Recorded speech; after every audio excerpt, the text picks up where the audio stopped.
par la station d'Ascension. Your timing is perfect. Confirmed. So we've been picked up by the next downrange station, that is Ascension, the tiny little island in La the trajectoire est South nominale, Atlantic, tous les and paramètres à everything bord is sont nominaux. nominal, the DDO is telling us. So from what I understand, we're going back to Ariane 6, there's a very healthy order book already for Ariane 6 launches, Raphael.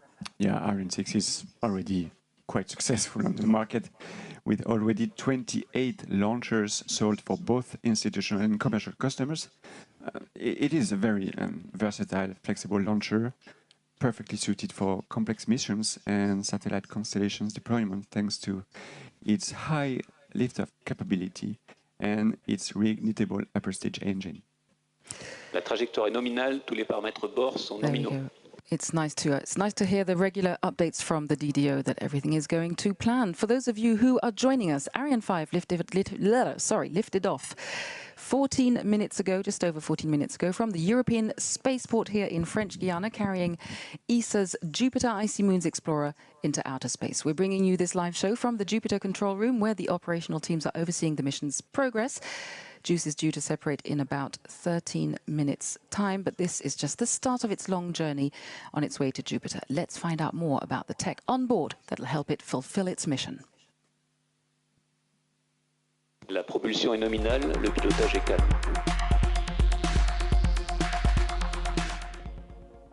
At the heart of the JUICE mission, led by ESA, is a giant bird-like spacecraft with large solar panel wings stretching out on either side of its main body.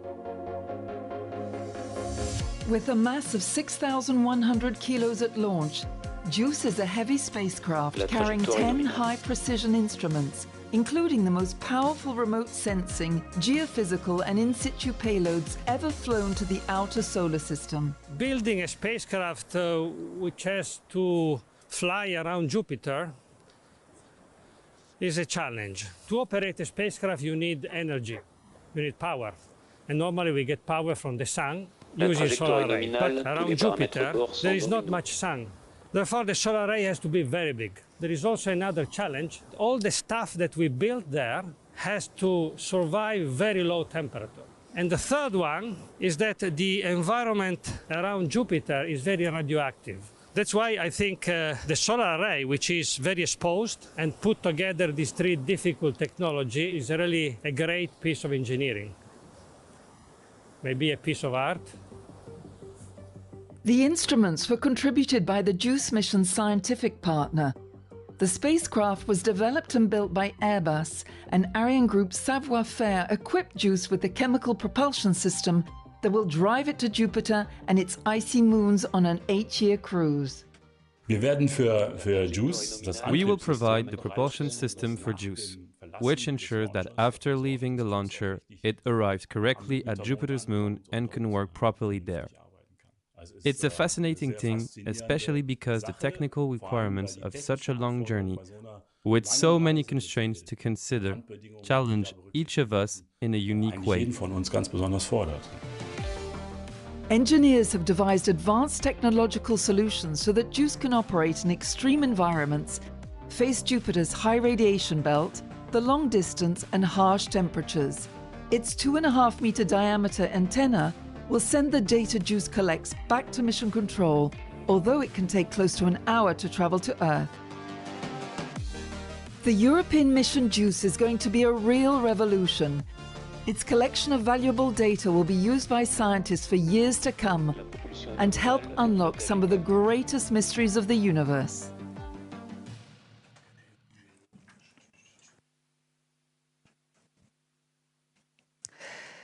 So, Raphael, JUICE is an emblematic European science mission. So what is it about this particular mission that inspires you as a rocket scientist? Well, dream. And dream has always been a very strong driving force. Acquisition par la station télémesure de Libreville. For me, but also for, I think, everybody who works in the space industry. And, if we go on a more personal note, actually, before working at Ariane Space, many years ago already in my life as a space writer, I remember that one of my first real article I wrote was about Jupiter's icy moon and the preparation of the JUICE mission with a focus on the moon Europa. And you can imagine that I would have never thought back then that I would be here standing at Kourou Spaceport in the Jupiter room to comment on its deployment into space. And I think I'm not mistaken when I say that all my colleagues are inspired by such emblematic mission. It really gives us an extra boost each time. And especially when it comes to a mission aimed at looking for signs of life. That is just something else. It's difficult to actually fathom. Can you, I mean, yeah, the ambition of JUICE, and it's a very complex mission, by the way. La propulsion est nominale, le pilotage est calme. So everything is nominal, but thinking that one probe is going to be around the moons of Jupiter, which are unexplored worlds with oceans of liquid water under the ice surface. La trajectoire est nominale, tous les paramètres bord sont nominaux. Where exobiologists expect to find some forms of life. We don't know, like microbes, maybe shrimps, maybe small fish. Probably not, but let's dream. And especially on the moon of Europa, it's just absolutely incredible. Indeed, Raphael, hundreds of professionals in Europe are working on this crucial mission. We met some of them earlier, and as we know, it takes a whole family to put such an expedition together. So let's hear from some of the partners of this mission.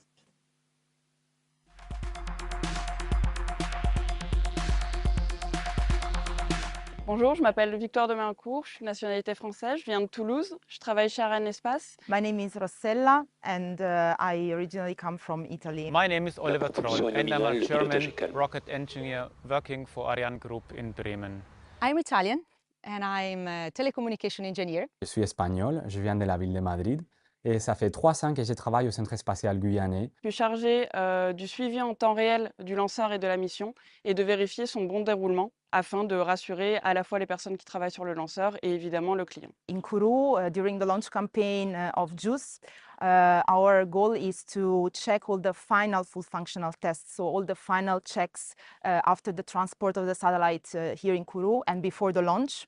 I'm responsible for the follow-up of the stage integration up to the launch, the treatment of technical anomalies with an end-to-end view, the technical consistency of all information, and the on-site presence in Kourou during launch campaign.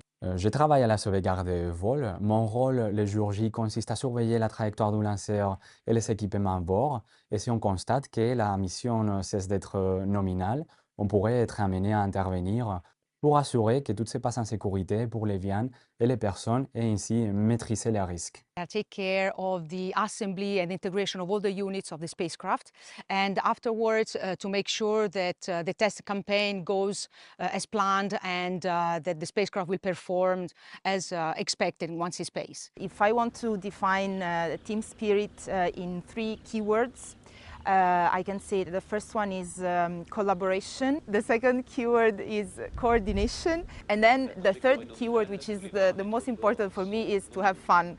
It helps overcoming difficulties and obstacles. So yeah, for me this is the most important part.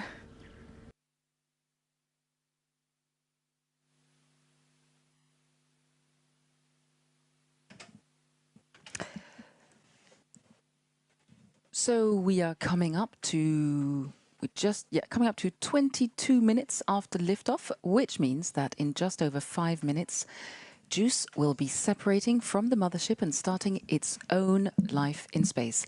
Raphael, can you give us an update on where we're at right now? So everything is working perfectly. Acquisition par la station télémesure de Malindi. So we have the Malindi telemetry station acquisition. So in the past 5 minutes, we went from 190 kilometers to more than 500 kilometers of altitude. So it now has a speed of 9.6 kilometers per second, which is absolutely gigantic. It is almost the speed at which JUICE will be separated into space.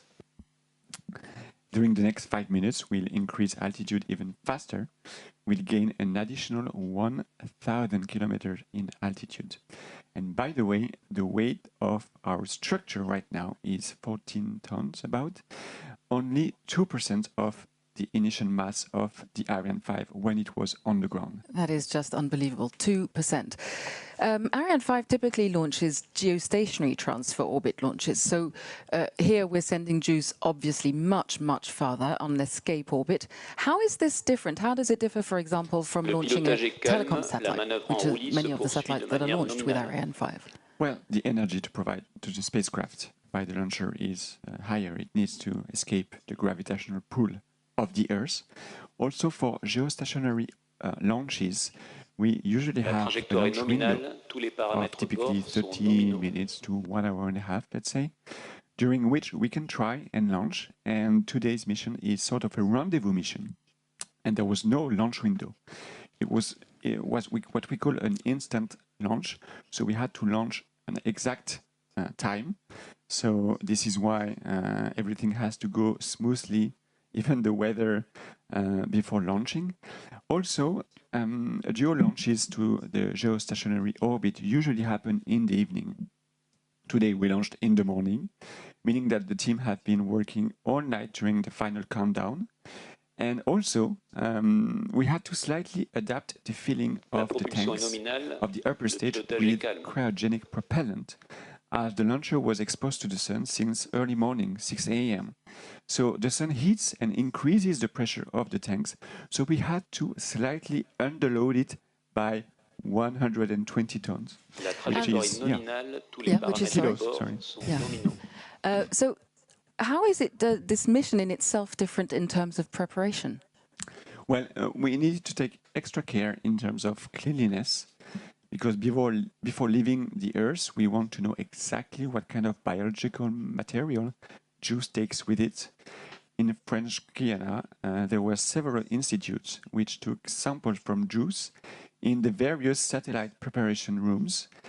Of course, most of the microbes will be sterilized in space, watched out by space radiation, but some can survive. Here we see on the image His Majesty the King of Belgium and His Royal Highness Prince Gabriel, who... And they are here as VIP guests because Belgium has contributed rather importantly towards preparations for JUICE. So we were talking about, we were looking at the difference in preparation, weren't we? The second main difference is that, you know, JUICE will perform very precise magnetic field measurements around Ganymede, the moon of Jupiter. And we had to measure many times the magnetic environment of JUICE during the launch campaign on the ground to make sure that in space it will measure only the magnetic environment of Ganymede and not its own magnetic field. Because it has a very, very strong magnetic field, of course. Exactly. Okay, and so in a nutshell, looking at the time, we actually have, I haven't heard it from the DDO, did you? So right now, we are in the stage where the upper stage is performing slight orientation maneuvers to separate the spacecraft in a very specific direction. It's important to do so on time in a very precise way, as it will really drive the satellite injection accuracy and have an impact on the rest of the spacecraft's lifetime in space. Just to give you an idea, in end of May, JUICE will perform what we call a trajectory correction maneuver. And so the better the injection precision, the less important the maneuver is going to be, meaning that JUICE will be able to save its precious fuel for the rest of the mission. And Raphael, we are 30 seconds away from separation. What are we going to see exactly? And then we'll stop the commentary and wait for the moment.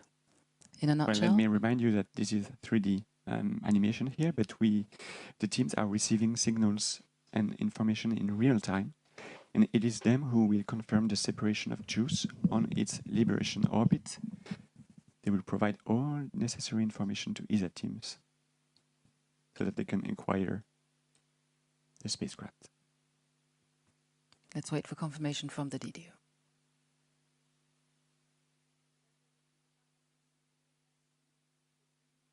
Séparation JUICE confirmée. And this has been confirmed. but the spacecraft is safely separated on its targeted orbit. And you can see on the images the relief from the teams. This is years and years of work on the part of these teams. Decades of works for some teams. Yes. And it is so good to see such joy on their faces. No, but of look course, at this. a reminder that this is the very, very first leg of JUICE's journey. You can see the emotions on the faces. That's really what makes space activities so special. It's like a reboost each time we launch a satellite. And what a satellite right now. Honestly, I can only wish good luck to JUICE and all the teams for this incredible journey through the outer solar system. That's absolutely amazing what we are living right now.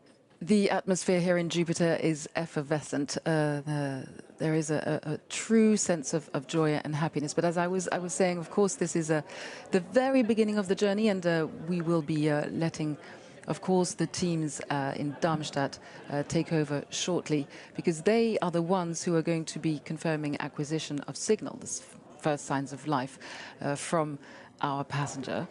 You were going to say, Raphael? No, I was saying to say, yeah, this is the beginning of the journey for JUICE.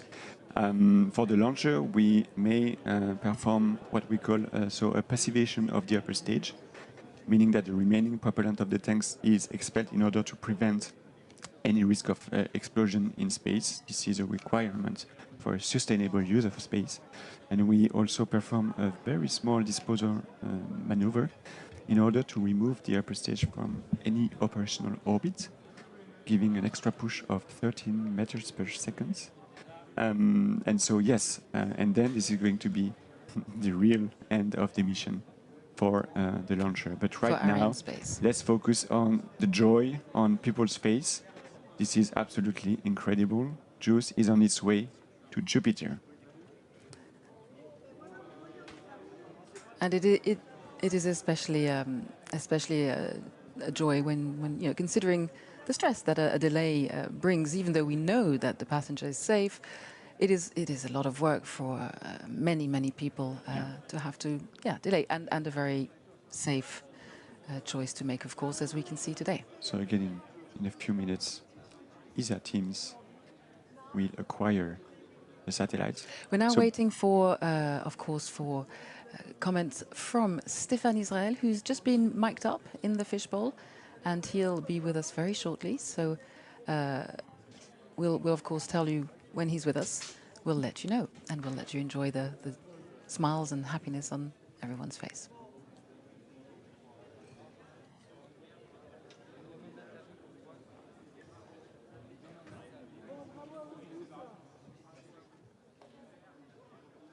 And here we have Stéphane, who is mic'd up and ready. Stéphane Israël, over to you.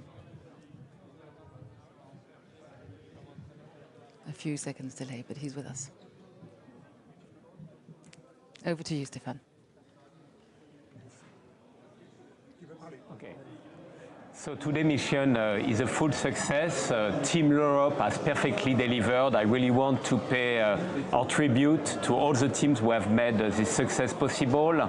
Ariane Space and Ariane Group team for sure, all the supply chain, ESA, our customer, and Airbus Defence and Space, who is the JUICE manufacturer. It's really the success of Team Europe today, with the support as well for sure of CNES here on the Spaceport, and with the design authority of Ariane 5. It is absolutely perfect launch today, and it is now the start of a journey for JUICE, 8 years journey. Thank you very much, Stéphane Israël, Ariane Space CEO.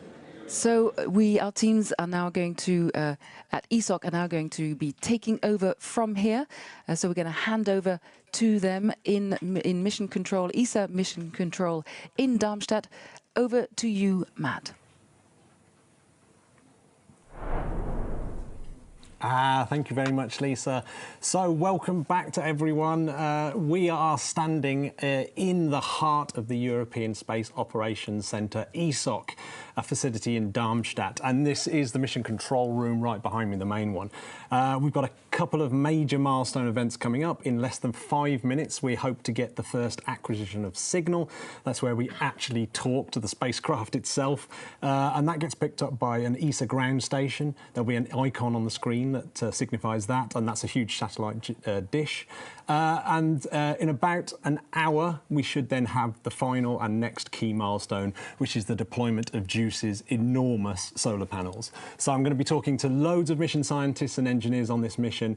And if you're watching and have questions, then you can ask them. You can go onto social media and go to #AskESA, and we will pick them up, and I'll try and get those questions answered.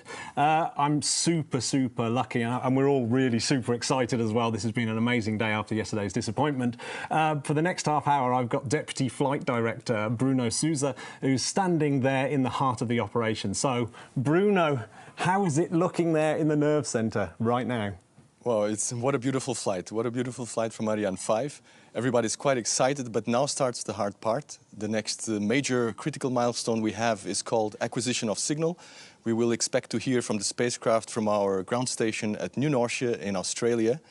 If you see behind me, there is a plot over there on the screen. If this was a hospital and the satellite was our patient, that would be the electrocardiogram. And what we want to see there is a nice, beautiful shape, should resemble the Himalayas with a Everest in the middle. That indicates the satellite is alive and healthy. If we only see the Kilimanjaro, we'll have some work to do. If we don't see anything at all, we'll just have to be patient and wait for it to come. It will come for sure.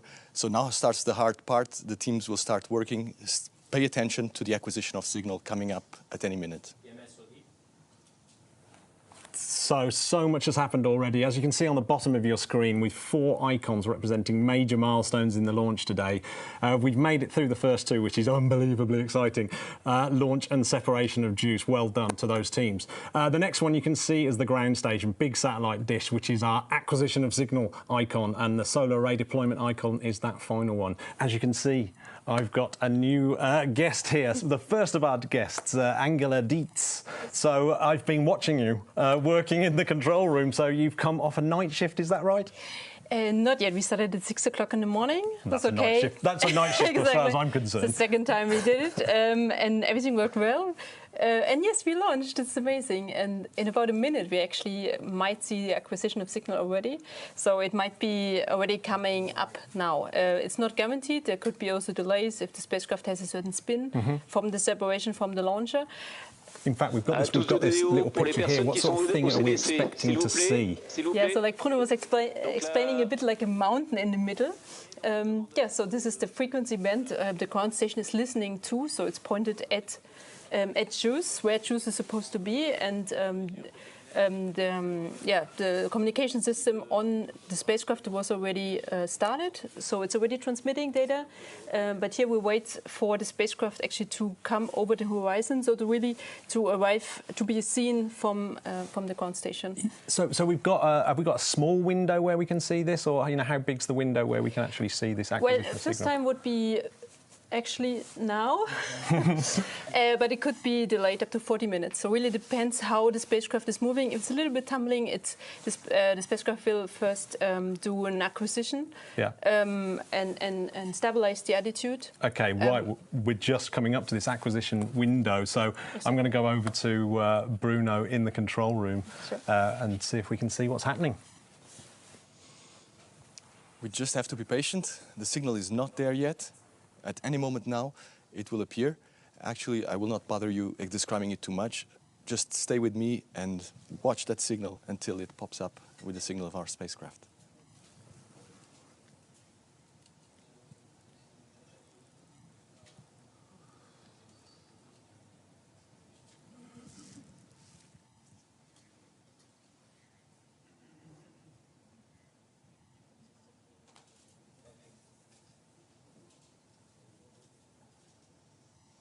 ODOM. OMOD.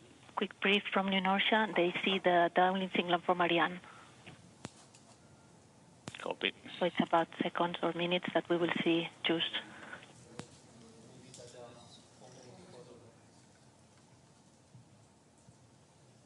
It's gonna come.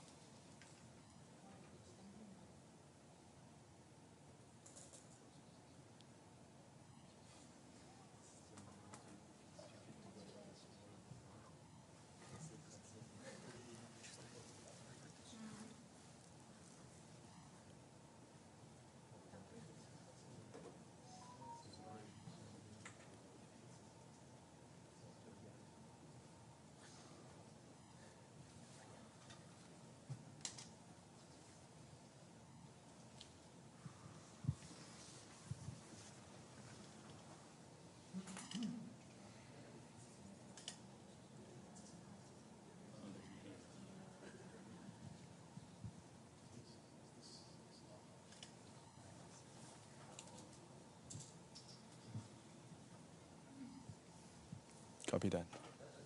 Just stand by.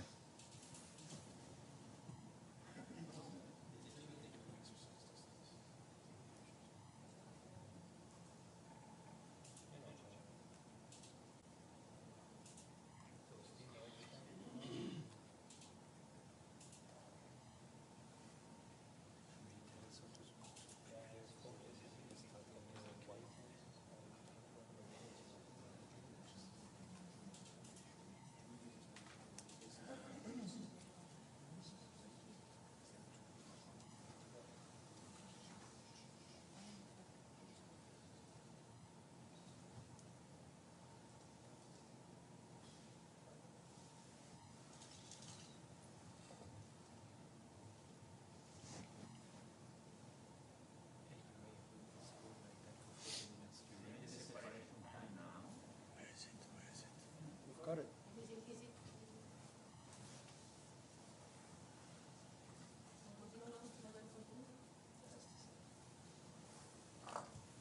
No signal yet.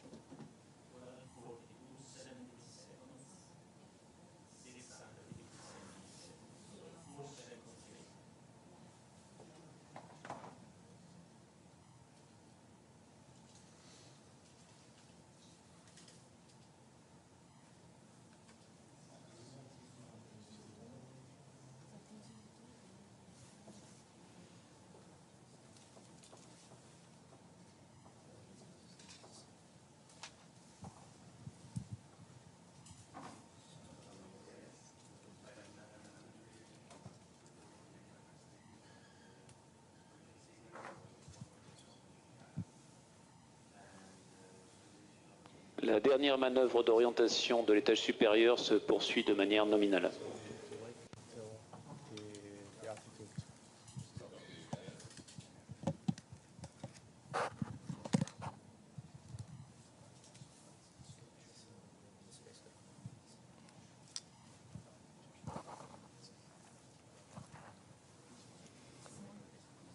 Give me a go.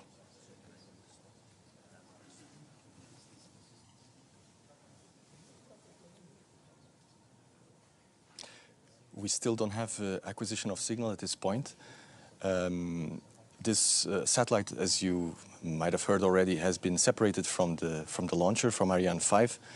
As it separates, there's always a certain rotation, a tumbling effect.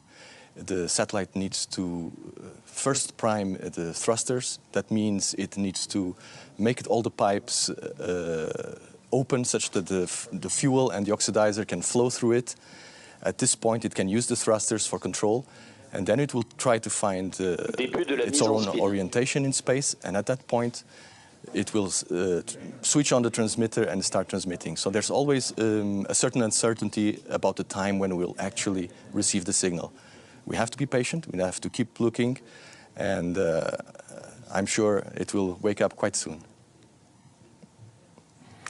So thanks very much, Bruno. So Angela, what does it mean? What does this actually mean? How long do we have to kind of try and get this signal acquired? And where are we? What's your feelings right now? For me, this is still nominal, yeah, Yep. still quite nominal. So this is really what we said, like 51, that the spacecraft comes over the horizon of the antenna, so could be seen from the antenna, but that doesn't mean that the spacecraft is already in a state to really transmit. It's what Bruno was said, so it's really still finding, stabilizing the attitude. So yeah, only in about half an hour we would start to get nervous. So from this point on, it's still nominal for our point of view. And if it is tumbling, and the spacecraft itself does its own kind of trying to work itself out, and that obviously there's millions of different scenarios, I'm assuming, of how it does that. So is that why there might be this delay in terms of how it works itself out? Yeah, there's some studies, some investigations that have been done, how much the tumbling could be, and yeah, it could be worst case. Yeah, just taking this time. Okay, well, thanks very much.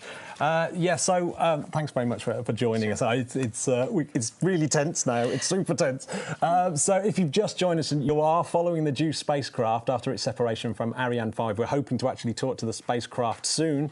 It's starting its billion-kilometre journey to Jupiter, many billion-kilometre journey to Jupiter. We're in the European Space Operations Centre, where the fleet of the European satellites and spacecraft are actually flown and controlled by a large multinational team, people at Galilean, scientists and engineers. If you want to ask questions of my many guests that are coming up, you can use the hashtag #AskESA, and I'll try and get them answered as soon as I can.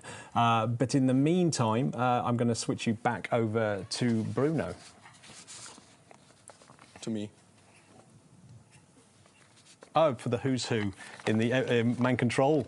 Yeah, tell us who's who who all this international team are. Just as well, it's a good opportunity to introduce everybody who's in the control room right now.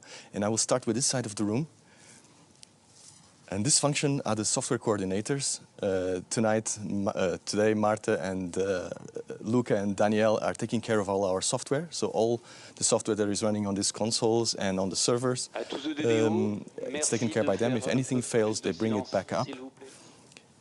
Right next to them are the ground operations managers, and they are taking care of all the facilities, all the ground stations, making sure that we are connected to the ground station, configuring the ground station to listen in on the satellite, so they will be responsible for finding the satellite in the sky shortly. Now we move over here to the flight control team. And in the flight control team, they're responsible for operating the satellite, so they will take over control once we see it in the sky. Different functions are present here. On the front row, platform is responsible for our radio communication system and for our thermal system.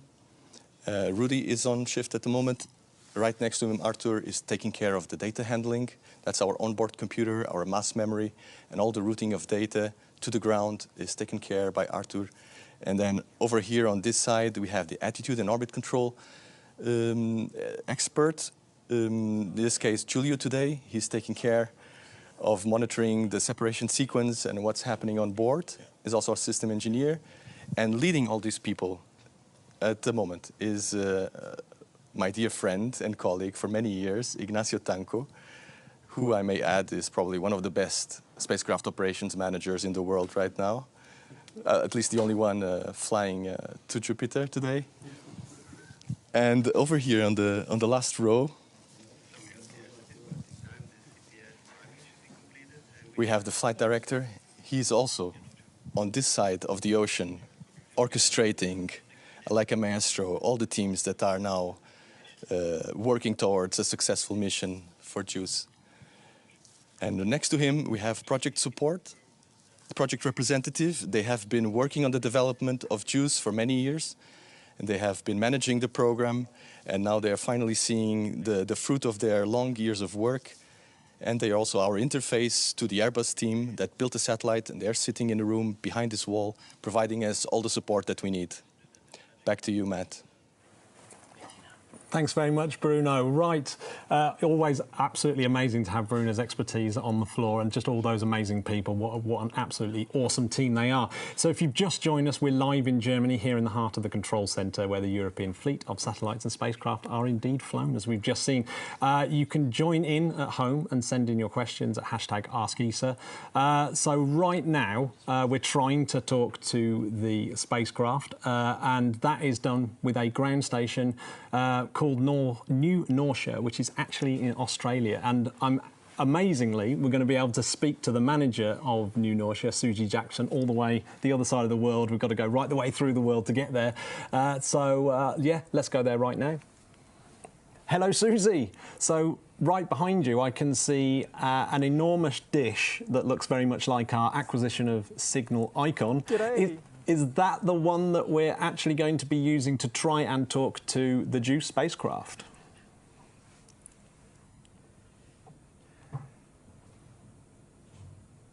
Yes, so this is New Norcia 1. This is our 35-metre main antenna here at New Norcia, and we're currently having a go at acquiring JUICE as we speak. As you can see, we're up a little ways away from the horizon already, so the spacecraft is up in the sky here. Conditions here are really good, really nominal, and we're waiting for the signal to come in from the spacecraft. So that does look like an enormous dish. Does that track it straight away, or is there another dish that sort of can move faster and get a hold of the spacecraft before this massive, enormous dish does?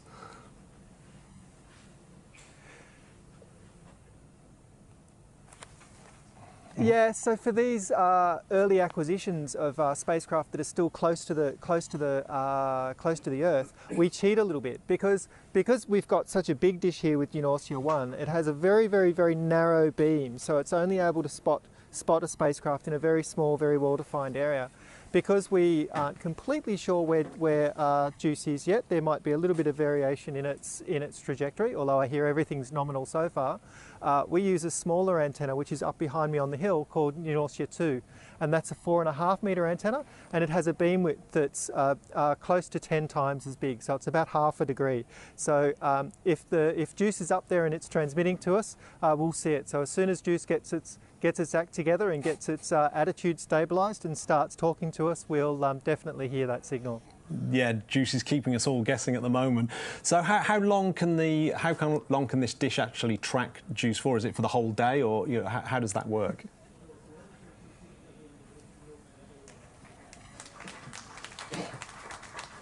Yeah, so our nominal mission tonight will be about 7 hours from AOS right the way through to what we call LOS, loss of signal. So we'll track up into the sky up to about 50 degrees, and then while we're doing that, JUICE is moving away from the planet, and the planet's rotating underneath JUICE. So it'll actually come up, and rather than going over the other side like a normal satellite that's in Earth's orbit would do, it'll actually go up and then come back down as the spacecraft moves away and as the Earth rotates underneath. So we'll see, if you're still watching in 7 hours, which I'm sure you won't, we'll see the antenna set again, pretty much back where we came from. Yes, Susie, I've got some great news for you. We have acquisition of signal, so I'm going to go over to Bruno in the main control room. This is super ace news. Wow, wow.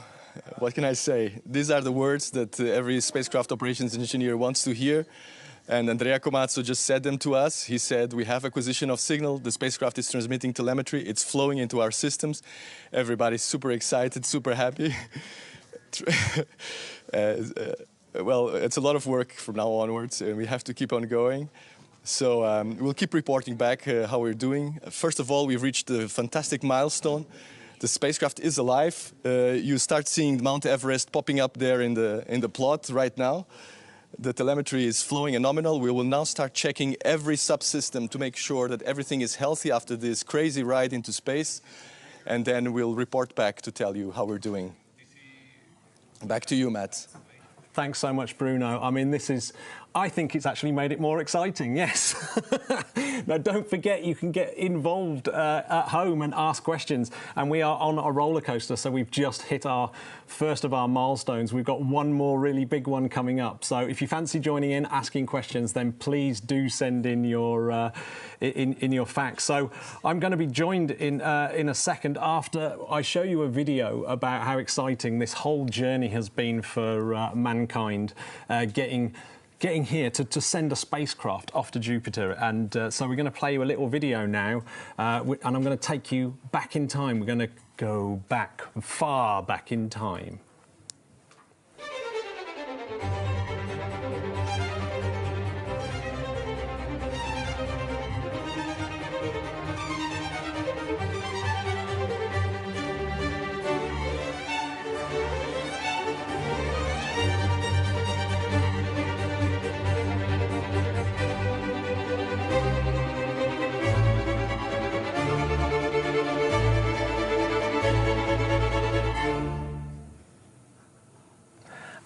So I've got my newest guest. I'm joined by Anna-Zina Solomonidou, the senior scientist at the Hellenic Space Centre, who's been working on JUICE. Welcome to the show. Thank you. So we just saw a video that went back to the moment where Galileo saw Jupiter with his own eyeballs. I mean, this is incredible. So tell us why Jupiter is just so fascinating. Well, Jupiter has countless fascinating facts. There's so many things to tell about Jupiter, right? First of all, it's the largest planet of our solar system. It's really massive. It's similar to a star, but it never got big enough in order to start burning. So compared to Earth, it's more than 300 times more massive than Earth is. Pretty big. Mm-hmm. And in fact, it's actually 2.5 times more massive than any other planet of our solar system combined. So that's about size, right? Then it has very big storms, like the red giant spot that we have on Jupiter, that it's been there for hundreds of years, and it's covered also with clouds that they're like 50 kilometers thick. So you can imagine about the size, right, and what we're talking about. It also has rings. We don't know that much, about Jupiter's rings compared to what we know about Saturn, for instance, but they're there. It's just they're a little bit fainter, yeah. It has been observed by 8 different spacecrafts throughout the time, and of course it has the most moons than any other planet of our solar system. So we count 95 moons up to today, and some of them, the Galilean moons, are so interesting and so important that we're sending a mission to go there and look at them, a dedicated one. We've had this picture up on the screen. Is this the sort of thing that Galileo might have seen through his telescope? Well, I can imagine that he didn't see that precisely. It was something fainter and more blurry, but he saw something, so that was very important. Yeah. So when he first looked at Jupiter, did he actually see the moons when he first saw it, or did he have to sort of adapt his optics and get better and better at actually being a telescope maker? Exactly. Yeah. So while Jupiter was known since the ancient times, Galileo was the first one in 1610 that made a detailed observation of the planet. And because he made some improvements to his small telescope, he was able to observe more distinctly some bodies, and that's how he was able to observe the Galilean satellites. So we're talking about Io, Europa, Ganymede, and Callisto. So, yeah, and in a sense, Jupiter is going to try to do the same if we think about it. Yeah. So Galileo improved his small telescope, his main instrument, and he was able to see something that wasn't seen before. So now with JUICE, we're going back with state-of-the-art, new and unique instruments to improve what we've seen before with previous missions. So in a sense, JUICE is going to significantly enhance our knowledge and push further the capabilities of previous missions and previous observations. So yeah, these Galilean moons, as you said, is so synonymous with Jupiter. The actual mission itself has actually got a tribute to the man himself, Galileo. So do you know? Can you tell us just a little bit about that tribute? Yeah, there's a plaque that is mounted on the spacecraft. And it actually replicates a few pages from... I think we have a little bit of a screen here of it. Exactly. Yeah. So you see this being mounted on the spacecraft, and it replicates a few images from Galileo's book, where he described the observations of the moons back in 1610. So I think it's very emotional, and it's a very nice touch to bring something from Earth to this, outer solar system body. Yeah, and say, okay, we've been following you for so many years. Yeah, it's beautiful. I'm just going to remind listeners that they can ask questions of my guest. You just have to find social media and just use the hashtag #AskESA. We're actually in Darmstadt in Germany, which is where they fly and look after all these amazing spacecraft that the European Space Agency build. And I'm here with scientists, engineers and spacecraft specialists. It's a real special moment to talk to these people on what is one of Europe's biggest missions ever, this journey to JUICE. I'm going to hand over to Bruno because he has some news for us. Let's go. More good news. The spacecraft is in a hurry. We acquired a signal and we just realized that the spacecraft is going quite fast through the configuration and to the automatic sequence that is leading us towards the solar array deployment. So in fact, the last pyrotechnics that will release the solar arrays will fire in about 15 minutes. And at that point, we might start seeing the solar arrays then deploying and reaching their final position. So all in all, we should count on about 20 minutes until we have the solar arrays fully deployed. Thanks so much, Bruno. That is like amazing news. We've gone from being scared to being joyous here. So someone's actually sent in a question from Twitter, and it says here, a question from my daughter. Why are you going there? That's the key question, I think. We're going there because we want to go, we're going to be close and personal with the habitable worlds of our solar system. And we have amazing examples there. We're talking about Ganymede, Europa, and Callisto. So we go in there, because we have some fundamental questions to answer, and these are coming from the previous missions. And some of them is very simple. How do these moons look like in detail? We're going to spend some time there, so we will have the opportunity to look closely and overlap, go back to the previous, to places that we visited before and see how do they change with time. We want to see also, we want to examine, explore a typical gas giant like Jupiter. This is an amazing opportunity. And we want to see how this complex environment formed and shaped all these moons. So we have pretty good reasons to go back. And specifically, if we think about the moons, we're going to look very closely at Ganymede, and Ganymede is the largest satellite of our solar system. It has its own magnetic field that doesn't happen with other satellites, right? Super interesting, yeah. And it's a very good example of a liquid environment. Let's not forget that the most interesting fact about these moons is that they're ocean worlds. And what does that mean? Is that they hide a liquid ocean underneath their icy surface. So Ganymede is a very good example of a liquid environment trapped in between icy layers.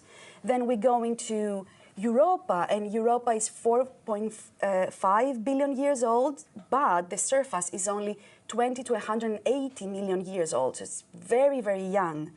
And it also, we suspect that the water there is in Europa is double the water we have here on Earth. So it's the best candidate. If you want to find life out of Earth, Europa is a very good candidate to go and, you know, search and look around. I mean, that's why we're going, isn't it? The water things. Thanks so much for joining us. I mean, thank you, it's my pleasure. The whole purpose of going to Jupiter is just blowing my mind. But thank you so much. So we've just got to the hour mark after launch. So I think it's about time we went back to Bruno and got more of an update. What's happening in the control room, Bruno? Hi, Matt. It's all going according to plan. The pyros are firing in sequence. Every time one fires, we wait another 2 minutes, the next one fires. We will get an information as soon as we reach the last ones, and then we will know that we are just a few minutes away from full array deployment. So we just have to hang on a few minutes more. Everything is going super smooth. All subsystems have reported already that the spacecraft looks quite healthy, so no reason to worry at this point. Let's just keep watching. A few minutes more and we should have also power being produced by the spacecraft itself. Thanks so much, Bruno. So sending a spacecraft to Jupiter really is no mean feat, with some very hard obstacles to overcome. I'm delighted that I'm joined by Frederick Fay from Airbus, who are the main contractor that actually built the actual spacecraft itself. So welcome, Frederick.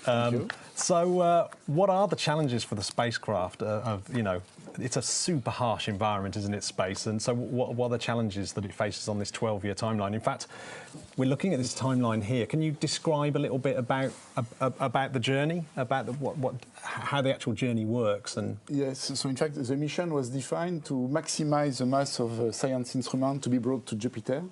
And to do that, Ariane 5 was not powerful enough to send directly the spacecraft toward Jupiter. The payload mass would have been too small.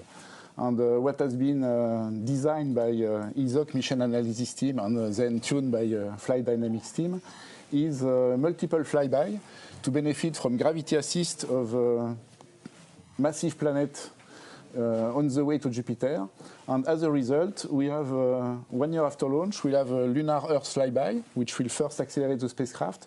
In fact, send it toward Venus 1 year after, then accelerate again around the Earth, a third acceleration around the Earth, and then a 2.5 leg to Jupiter. And it was within the mission capability to be able to reach Jupiter within 10 years. It was a requirement for the mission analysis.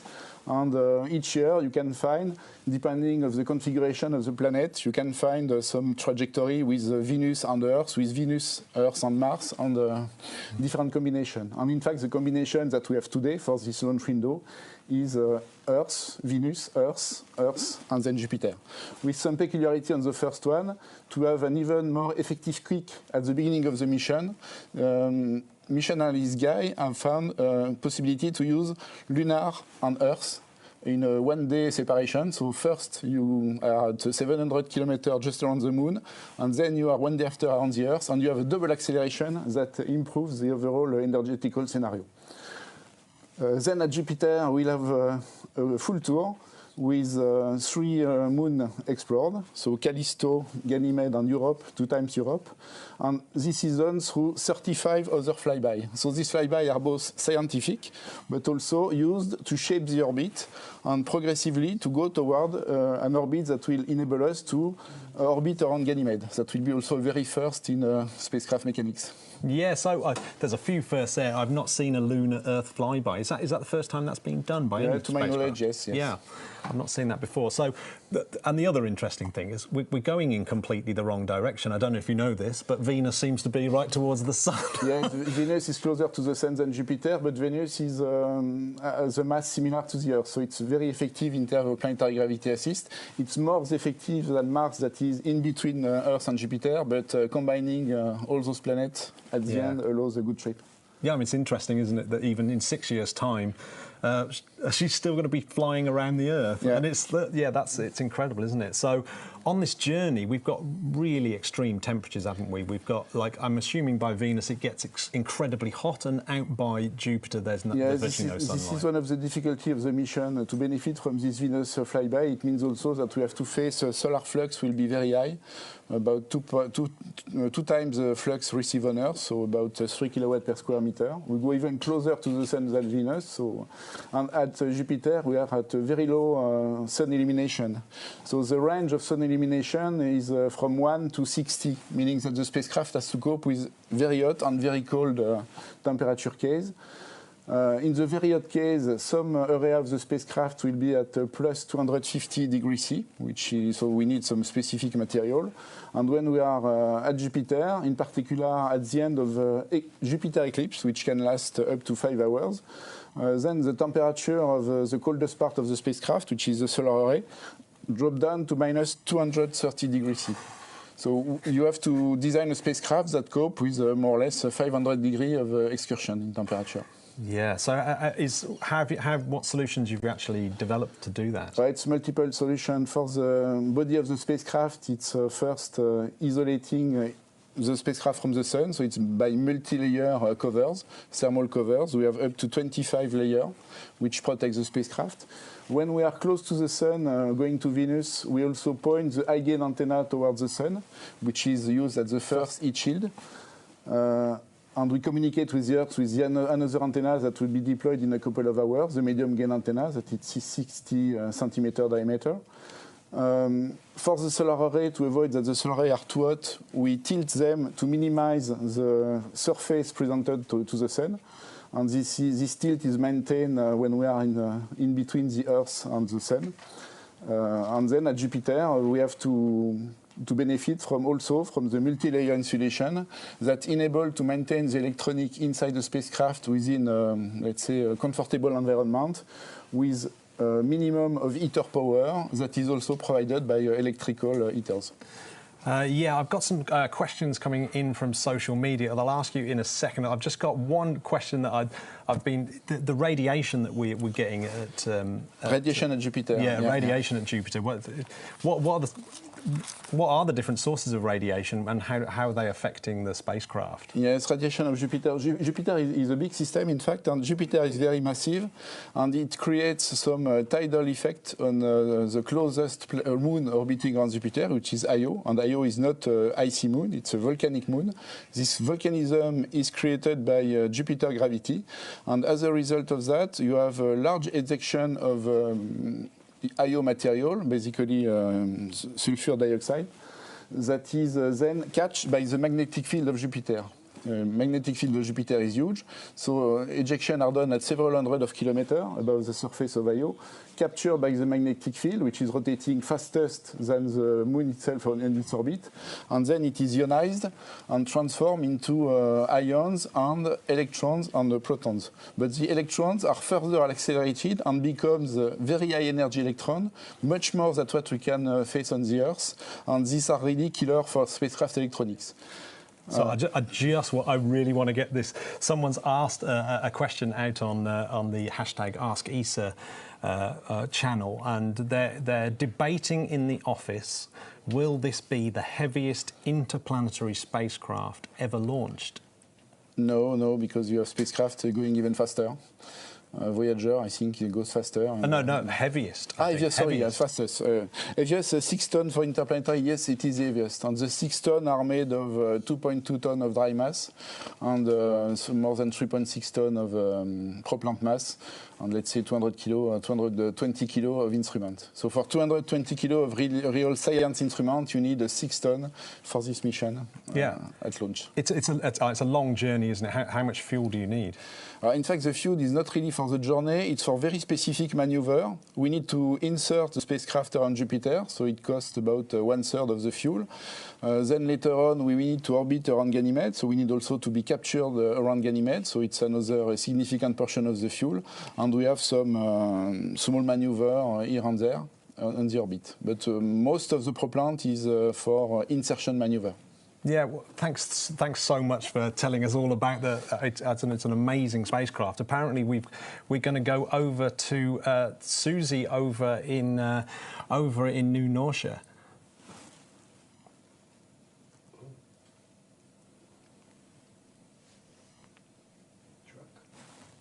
Truck. Is that not right?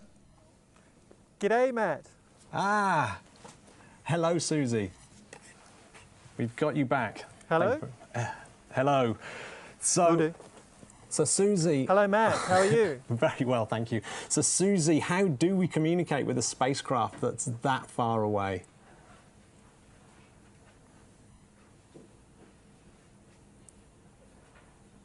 Well, the trick is you use a really big antenna like we have here. Here's one I prepared earlier. So the whole idea is the spacecraft can only carry a small antenna, so it can only have a fairly small amount of gain and a fairly small amount of power, because it all has to be driven by the solar panels. Whereas here on Earth, we can have as big an antenna as we like, and we can use as much power as we like.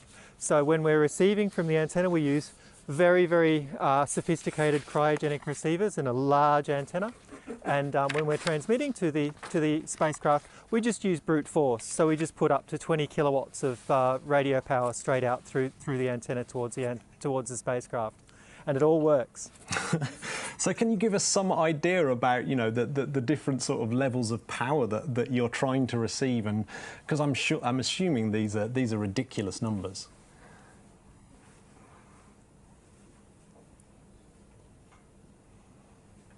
Yeah, so an analogy is if you're standing on the surface of Mars and you have a mobile phone, now of course assuming that your mobile phone is in the frequency bands that we use for space communications, which your mobile phone isn't, but if you had a mobile phone on the surface of Mars, we'd be able to pick up that signal. We have some of the most sensitive receivers on the face of the planet. Oh, so how long does it take a command to actually reach the spacecraft? Because you're not just receiving signals, are you? You're actually able to talk to the spacecraft as well and then hear back from the spacecraft. How long does that whole process take, and what are the challenges there?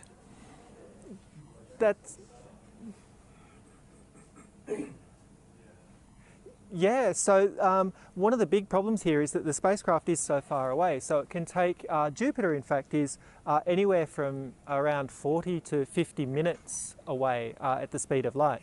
So of course the commands travel out to Jupiter at the speed of light. So they'll get there in 40 or 50 minutes. A response from the spacecraft can take another 40 or 50 minutes to come back. So you're looking at a round trip time of an hour and a half. So it's one of the comments that I've heard about deep space tracking actually from one of my colleagues at ESA is that it's sometimes like watching grass grow, because it's slow and methodical, and you take your time talking to the spacecraft. Yeah, can you describe the process of sending commands? Is it different to receiving commands? Is there any similarities and differences? What are the main differences there? Well, so the main difference, of course, is when we're receiving very small signals. When we transmit back to the spacecraft, we use the same hardware, we use all the same antenna, and we use the same feed horn, we use the same, much the same electronics. But of course, instead of having a very sensitive receiver, we have an extremely large, powerful transmitter. And if you look at the base of the antenna that you might be able to see behind me, we've got a big array of chiller equipment, which is actually used just to cool down the transmitters in the base of the antenna, because we use hundreds of kilowatts of power to actually generate the signal that the spacecraft needs. So Susie, I've got some more exciting news from Bruno. We're going straight to Bruno in the main control room. So Bruno, give us your update now, please. So we've just reached the second most critical milestone in this LEOP, which is the deployment of the solar arrays. Just a couple of minutes ago, the last pyros that are cutting the knives of the cables that hold the solar arrays have been fired successfully. And you can see on the screen up there a representation of the spacecraft, and the panel on the left side has just started to deploy. On the left side to that scheme, you see the power consumption and the power production of the spacecraft. The red line indicates that we were consuming power from the batteries. That means we were negative. It was below the scale. And now the blue line shows that the satellite has started to produce its own electricity. So the solar panels on that side have started to deploy. A number of the panels, the sub-panels, are already in their position. They are deployed. They are not yet locked, but they're reaching there. I just got information that one of the wings now looks deployed at microswitch level. That means it's in its final position. And you see that successively the power starts increasing as each of the panels unfolds. I recall that these are some of the largest solar panels ever flown an interplanetary mission. They have 27 meters from one edge to the other edge. In total, they have an area of 85 square meters of solar panels. Close to the Earth, they're able to produce a lot of power, but once we get to Jupiter, it will only produce a few hundred watts. Nevertheless, the process is ongoing. This is a very exciting moment for us. If it all works out, if the two panels successfully, completely deploy, we will have a mission ready to fly to Jupiter. We will still need to do a lot of work to configure the satellite for cruise and to configure the satellite for the commissioning phase that comes afterwards. That is the phase where we test all the equipment to make sure that everything is still fully functioning. But I keep hearing my colleagues saying that switches keep registering the panels unfolding. So everything is going quite nominally at this point. It will take a few more minutes. I think we're almost ready. The wing on the right side also started to deploy nominally, and some of the switches are already indicating that they are in the deployed position. As the power increases steadily, it will not increase non-stop. At one point, it will reach the limit of power that the spacecraft is able to consume, and it will not produce more than that. It automatically regulates itself only to produce as much as the satellite needs, although at this distance from the sun, it is able to produce a lot more. The batteries are already being recharged, so there is already an excess of power coming from the solar rays that allows us to refill the batteries. I recall you that the satellite has been working on batteries ever since a few minutes before the actual launch of Ariane 5. We went to internal power, and the spacecraft has been using its internal batteries to keep everything up and running. Now it's moving on to the solar rays, it's producing its own energy, and it's able to refill the batteries. Confirmation -Y, that's the right side of the spacecraft, -Y wing has just also completely deployed at microswitch level. So this is a good sign. We have successful deployment of the solar arrays. We have a mission, we are flying to Jupiter. We go there fully loaded with questions. Europe is getting there, Jupiter. Get ready for it. I hope you just heard Andrea Komatsu announcing on the briefing loop that Europe has a mission. We are on our way to Jupiter. We have power. Both solar arrays are fully deployed. The satellite is fully functioning. After a little scare coming late to talk to us, the satellite is finally there. And what a beauty, what a beauty. What a great satellite, what a great mission. Congratulations to everybody involved. Congratulations to the rocket, to the teams on the ground, to the teams here at ESOC that are now taking control. I will hand it back to you, Matt. There is not much to say. We have a fantastic mission ongoing. And what a pleasure it has been to share this moment with you. Yeah, absolutely. The early tense has made this all the better. I mean, I've got a little party going on in my room. So, yeah. So I want to remind. I mean, it's just how brilliant is this? I want to remind our watchers that they can also participate in this amazing day. Simply use the hashtag Ask ESA on social media, and we'll try and get your questions answered.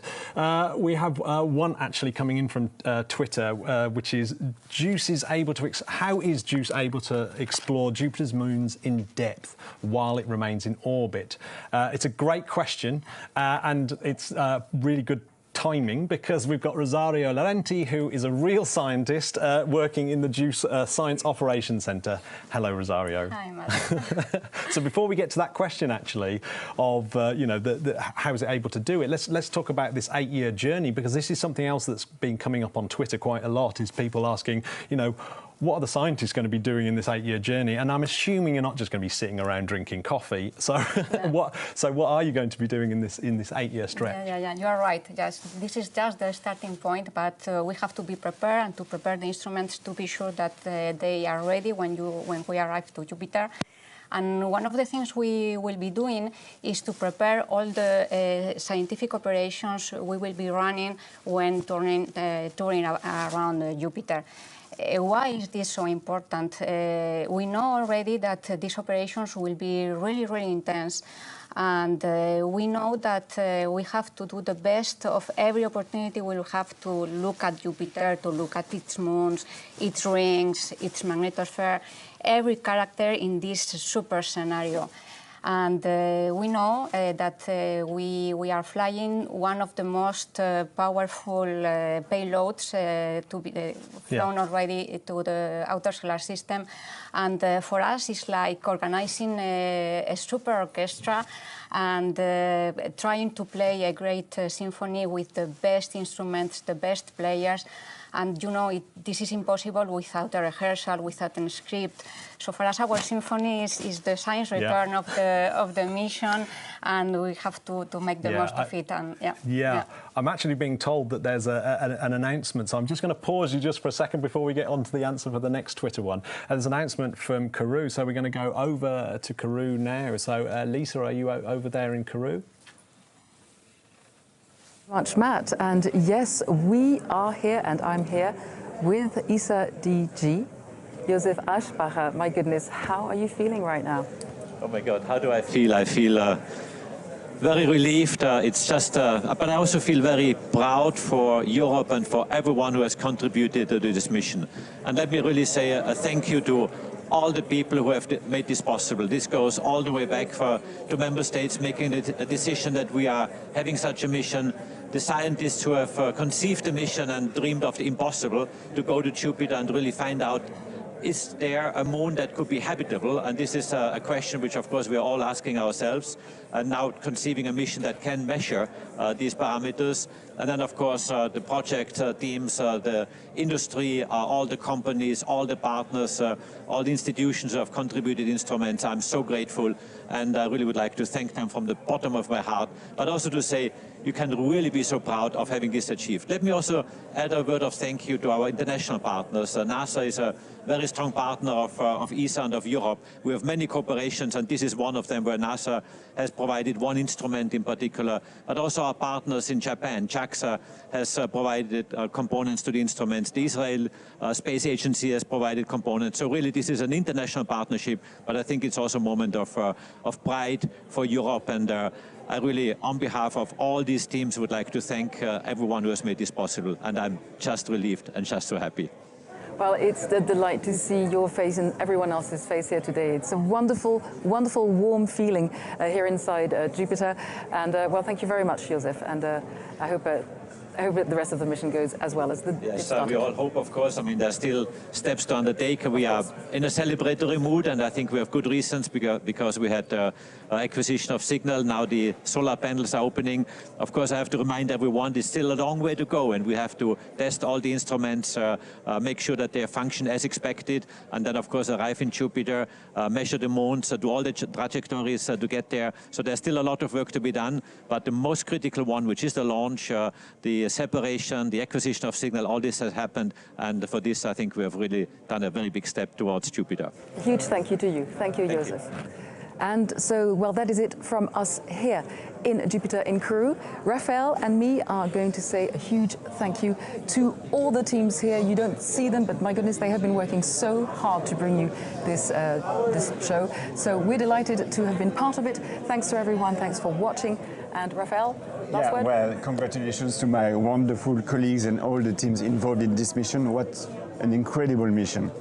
And we're going to hand back to ESOC, and they're going to, I think they have a surprise for you, but that may be later on. We're going to hand back to them for now, over in Darmstadt. Thanks for everything.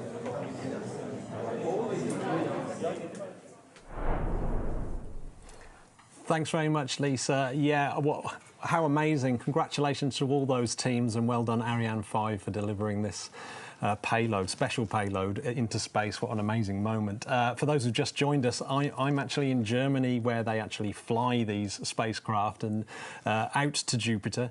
And I'm with Rosario, and we were just getting onto a Twitter question, which was, how is JUICE going to be able to explore the moons in depth when it's out at, once it's in orbit around Jupiter? Yeah. A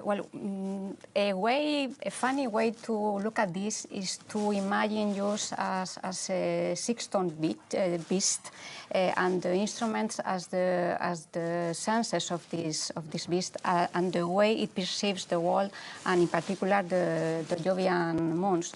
For example, the eyes of this beast will be the remote sensing instruments that will be watching at the surface and the atmospheres of the moons and see which is their composition and the processes that are going on there.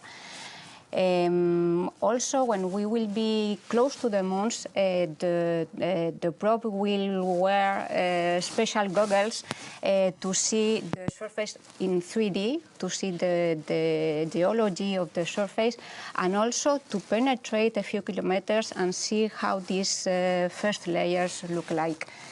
Does it mean that we cannot go farther inside and see the structure inside the moon? For this, we have the in situ instruments that will be continuously smelling and tasting the environment, touching the plasma, the particles, and feeling the magnetic field and the radiation around the probe.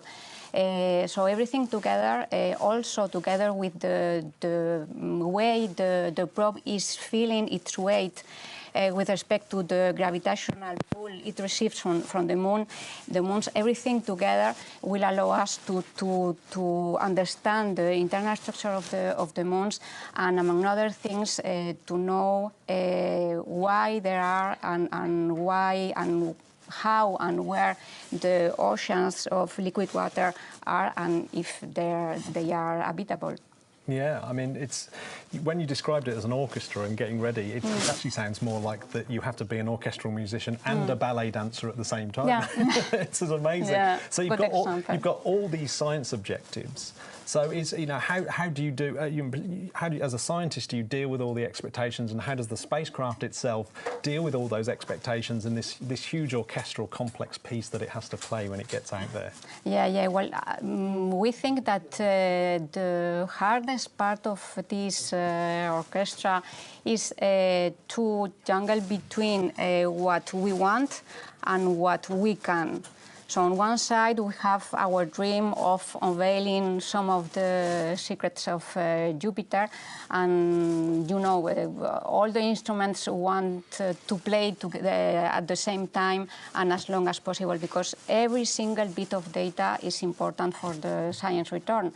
But on the other hand, the spacecraft imposes us strong constraints, and this is because we have constraints on power and on data generation. Why is this? Because we are at Jupiter, and this means that we are very far away from the sun. And even if we have these huge solar panels that could power up several houses on Earth, they can only power up something similar to a microwave at Jupiter distances. So, sometimes we have to choose among the instruments that can be switched on at the same time. On the other hand, being at Jupiter means that we are very far away from the Earth also, and this means that the data transfer is very slow. For example, if we had a 2-hour film on board JUICE, it will take several days to be transferred to the Earth. So all in all, a lot of constraints that forces us to lighten the instrument operations and to choose to trade off and to make hard decisions, but always trying to preserve the scientific objectives.